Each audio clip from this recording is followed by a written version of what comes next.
Hola, ¿qué tal? ¿Cómo estáis? Seguimos con el bloque 4.3, clasificación y cálculo de los costes de la empresa. Vamos a ver qué entendemos por costes, qué tipos hay y cómo los podemos representar gráficamente. Empezamos. Bueno, antes de nada partimos de la idea de que una empresa para poder producir tiene que incurrir en una serie de costes.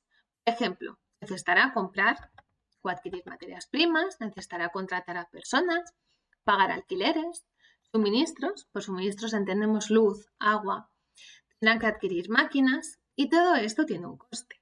Obviamente la empresa asume ese coste porque espera recuperarlo con la venta de sus productos, lo que le aportará unos ingresos.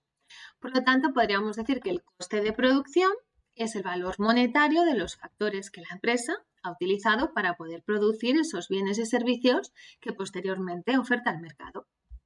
Coste total engloba todos los costes que tiene una empresa, pero esos costes los podemos clasificar en dos tipos, costes fijos y costes variables. Los costes fijos son aquellos que no dependen de la producción, es decir, son independientes del volumen de producción alcanzado por la empresa. ¿Esto qué quiere decir? Que la empresa produzca más o produzca menos, el coste fijo no va a variar. Por ejemplo, el alquiler. Si una empresa ha pactado un alquiler con el propietario o propietaria, no va a pagar más cantidad de alquiler porque ese mes vaya a producir más unidades, o al contrario, que porque un mes no produzca, no va a dejar de pagar el alquiler. Por lo tanto, los costes fijos no dependen de la producción. Y luego tenemos otra clasificación que son los costes variables, que estos sí que dependen de la producción. ¿Qué quiere decir? Que a medida que aumentamos la producción, el coste variable aumenta. Vamos a poner un ejemplo. Imaginaos que tenemos un puesto de bocadillos. Entonces, los bocadillos, para hacer esos bocadillos yo necesito utilizar una materia prima, como puede ser el pan, tomate, embutido. Si yo hago más bocadillos, voy a gastar más cantidad de dinero en pan, porque voy a tener que comprar más unidades. Imaginaos que yo compro una barra de pan para cada bocadillo. Por lo tanto, a medida que yo aumento el número de bocadillos, el número de las barras de pan también aumentará. Continuamos. Luego tenemos el concepto de coste medio. El concepto de coste medio a veces cuesta un poquito más de integrarlo, entonces voy a pararme un poquito más aquí. El coste medio me dice el coste por unidad, es decir, cuánto me cuesta una sola unidad. Os he puesto aquí unos ejemplos con unos pintaúñas, ¿vale? Imaginaos que somos una empresa que fabrica pintaúñas. El coste variable sería el coste variable de todos los pintaúñas, que podría ser, por ejemplo, el envase donde presento el producto. También otro coste variable de los pintaúñas podría ser el líquido, ¿no? O sea, el esmalte en sí, el esmalte que lleva el producto. Por lo tanto, si yo hago más pintaúñas, voy a necesitar más botes y más esmalte. El coste variable me dice el coste que yo tengo dependiendo de la producción, de manera que si yo hago más pintaúñas, el coste variable va a aumentar. El concepto de coste variable medio me dice cuánto me cuesta uno solo, es decir, el esmalte de un pintaúñas y el botecito de un pintaúñas, ¿qué coste tiene? Podemos hacer lo mismo con el coste total medio. El coste total medio me da el coste total de una sola unidad. De manera que el coste total medio me dice cuánto me cuesta hacer ese pintaúñas. Y eso me va a servir de referencia para luego cuando elijamos el precio. Porque si a mí me cuesta en total hacer un pintaúñas 3 euros, no puedo poner un precio inferior a 3 euros, porque si no, no estaría recuperando el coste que yo he tenido. Por lo tanto, coste variable medio, coste total medio, coste fijo medio, lo que queramos en medio es cuando decimos cuánto me cuesta una sola unidad. Y esto es un concepto que tienes que tener muy claro porque si no luego a la hora de hacer las fórmulas podéis tener más confusión. Luego tenemos los beneficios. Es importante que no confundamos ingreso con beneficio. Ingreso es el dinero que obtiene la empresa por la venta de sus productos, ¿de acuerdo? Y luego el beneficio es la diferencia entre los ingresos y los costes, entendiendo por costes los costes totales, que son los costes fijos más los costes variables medios por la cantidad. Y ahora vamos a pasar a las fórmulas. las voy a comentar porque luego hay otro vídeo en el que hacemos ejercicios de costes. Vamos a ver qué significa cada una de las cosas. Cuando yo quiero calcular los costes fijos, lo que hago es sumarlos. En muchos ejercicios ya directamente me da ese sumatorio y me dice que la empresa tiene unos costes fijos de 20.000. Pero si alguna vez nos dan esos conceptos desglosados, pues simplemente los tendríamos que sumar. Coste variable. Aquí es muy importante. El coste variable lo obtenemos de la siguiente manera. Coste variable medio por Q. Q entendemos las unidades producidas. De manera que, para saber el coste variable, lo que necesito es el coste variable medio, cuánto me cuesta una unidad, y eso lo multiplico por el volumen que tiene la empresa.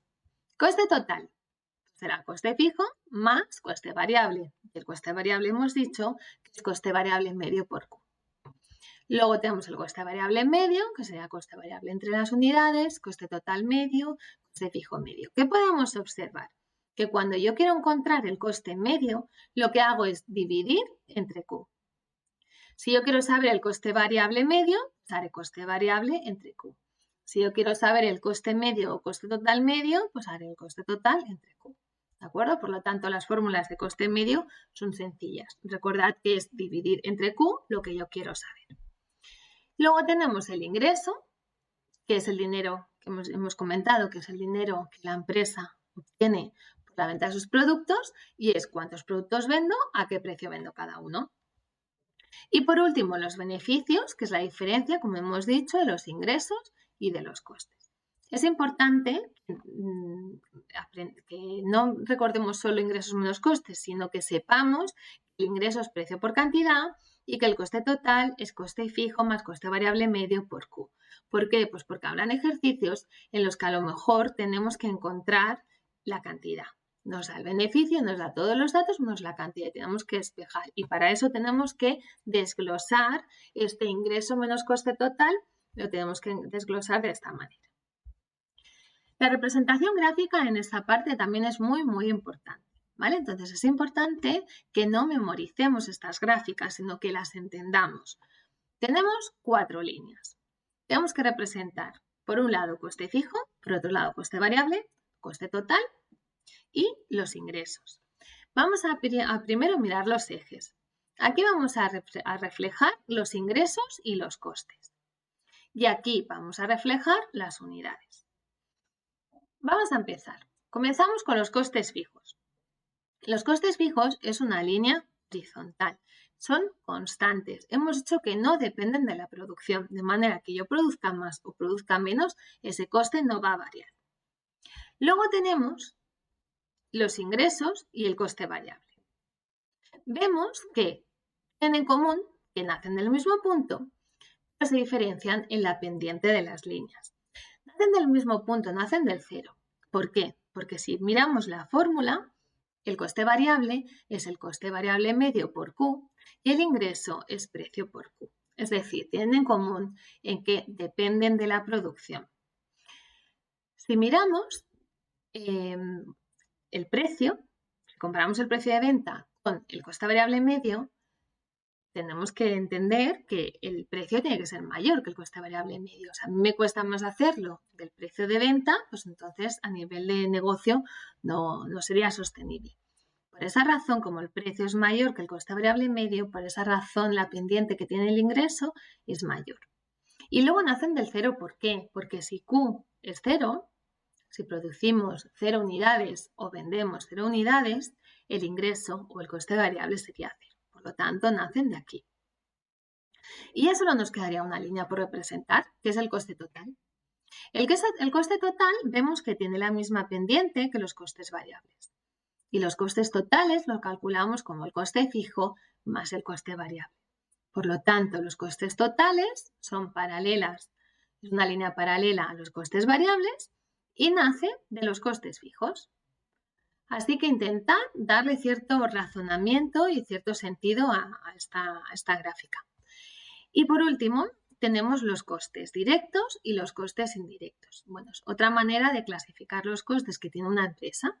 Los costes directos son aquellos que podemos imputar directamente al producto. Por ejemplo, materias primas.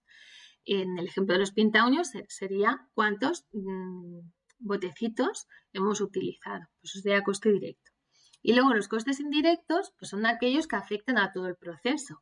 Y si imaginaos que nos dedicamos a producir dos productos distintos, habrá un coste, como puede ser el alquiler del local, que no es tan sencillo. No podemos imputarlo solo a uno de ellos, sino que necesitaríamos tener criterios de imputación para ver cuánto le corresponde a cada uno de los productos. Bueno, pues hasta aquí la clase de hoy. Espero que haya quedado todo claro. Gracias.